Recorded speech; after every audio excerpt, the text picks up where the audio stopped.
Oh, okay. To put it simply, as Sou Fujimoto, the architect of the Grand Ring, said, anywhere on the ring, you can see people, even far away, while the pavilions in the middle represent different countries and cultures from around the world.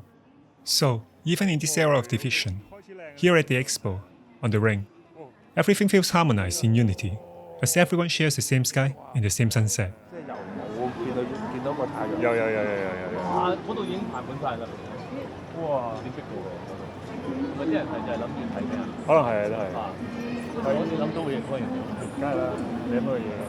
As for myself, the Grand Ring lets people experience the sunset and nature in a quiet, almost humble, yet uniquely beautiful way. Maybe even more beautiful, knowing that most of it will be gone when the expo is over.